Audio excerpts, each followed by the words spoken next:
ಮುಖ್ಯಮಂತ್ರಿ ಸಿದ್ದರಾಮಯ್ಯನವರು ನಾಳೆ ತೀರ್ಪು ಬಂದ ನಂತರ ರಾಜೀನಾಮೆ ಕೊಡುವಂಥ ಪರಿಸ್ಥಿತಿ 100ಕ್ಕೆ 100 ಬರುತ್ತೆ.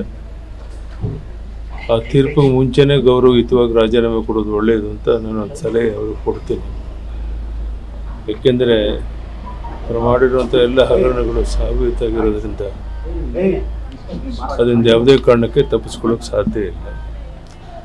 ಜಗಜ್ಜೀರಂಥ ಸಂಗತಿ. ನೋಡೋಣ ಏನೇನಾಗುತ್ತೆ. ಸರ್, ನಾಳೆ ಸಚಿವ ಸಂಪುಟ ಸಭೆ ಇದೆ. ಅದರಲ್ಲಿ ಕೋವಿಡ್ ಸ್ಕ್ಯಾಮ್ ಎತ್ಕೊಳ್ಳುವಂತ ಕ್ರಿಮಿನಲ್ ಬಿಜೆಪಿ ನಾಯಕರ ವಿರುದ್ಧ ಕ್ರಿಮಿನಲ್ ಮೊಕದ್ದಮೆ ದಾಖಲಿಸಬೇಕು ಅನ್ನೋ ತೀರ್ಮಾನ ಅರ್ಥ ಇಲ್ಲ. ಇವರು ಯಾವುದೇ ಸರ್ಕಾರ ತಗೊಳ್ಳಕ್ಕೆ ಅವರು ಸರ್ವ ಸ್ವತಂತ್ರರಿದ್ದಾರೆ. ಏನ್ ಬೇಕಾದ್ರೂ ತೀರ್ಮಾನ ತಗೊಳ್ಳಿ. ಅದು ಕಾನೂನು ಚೌಕಟ್ಟಲ್ಲಿ ಏನ್ ಬೇಕು ಅದನ್ನ ಎದುರಿಸೋಣ ಅಷ್ಟೇ. ಸರ್, ಈಗ ಸಿಎಂ ರಾಜೀನಾಮೆಗೆ ಆಗ್ರಹಿಸಿ ಮತ್ತೆ ಪಕ್ಷದ ವತಿಯಿಂದ ಮತ್ತೆ ಹೋರಾಟಗಳು ಅಕಸ್ಮಾತ್ ಯಾವುದೇ ಹೋರಾಟ ನಾವು ಮಾಡಕ್ ಹೋಗೋದಿಲ್ಲ.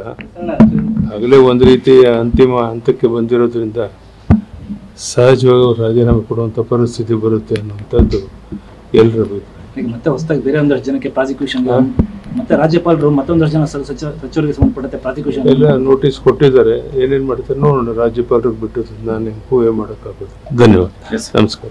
ಮುಖ್ಯಮಂತ್ರಿ ಸಿದ್ದರಾಮಯ್ಯನವರು ನಾಳೆ ತೀರ್ಪು ಬಂದ ನಂತರ ರಾಜೀನಾಮೆ ಕೊಡುವಂಥ ಪರಿಸ್ಥಿತಿ 100ಕ್ಕೆ 100 ಬರುತ್ತೆ. ಆ ತೀರ್ಪಿಗೆ ಮುಂಚೆನೇ ಗೌರವಯುತವಾಗಿ ರಾಜೀನಾಮೆ ಕೊಡೋದು ಒಳ್ಳೆಯದು ಅಂತ ನಾನು ಒಂದು ಸಲಹೆ ಅವ್ರಿಗೆ ಕೊಡ್ತೀನಿ.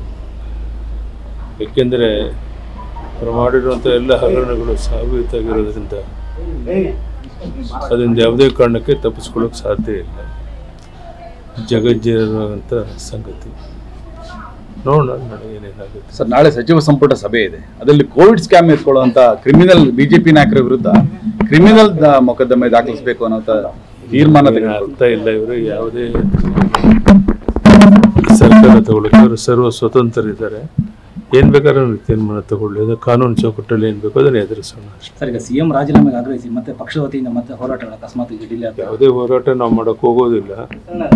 ಆಗಲೇ ಒಂದು ರೀತಿಯ ಅಂತಿಮ ಹಂತಕ್ಕೆ ಬಂದಿರೋದ್ರಿಂದ ಸಹಜವಾಗಿ ಅವರು ರಾಜೀನಾಮೆ ಕೊಡುವಂಥ ಪರಿಸ್ಥಿತಿ ಬರುತ್ತೆ ಅನ್ನುವಂಥದ್ದು ಎಲ್ಲರ ಅಭಿಪ್ರಾಯ. ಈಗ ಮತ್ತೆ ಹೊಸದಾಗಿ ಬೇರೆ ಒಂದಷ್ಟು ಜನಕ್ಕೆ ಪ್ರಾಸಿಕ್ಯೂಷನ್ ಮತ್ತೆ ರಾಜ್ಯಪಾಲರು ಮತ್ತೊಂದಷ್ಟು ಜನ ಸಚಿವರಿಗೆ ಸಂಬಂಧಪಟ್ಟಂತೆ ಪ್ರಾಸಿಕ್ಯೂಷನ್ ಎಲ್ಲ ನೋಟಿಸ್ ಕೊಟ್ಟಿದ್ದಾರೆ. ಏನೇನು ಮಾಡ್ತಾರೆ ನೋಡೋಣ. ರಾಜ್ಯಪಾಲರಿಗೆ ಬಿಟ್ಟು ನಾನು ಊಹೆ ಮಾಡೋಕ್ಕಾಗೋದು.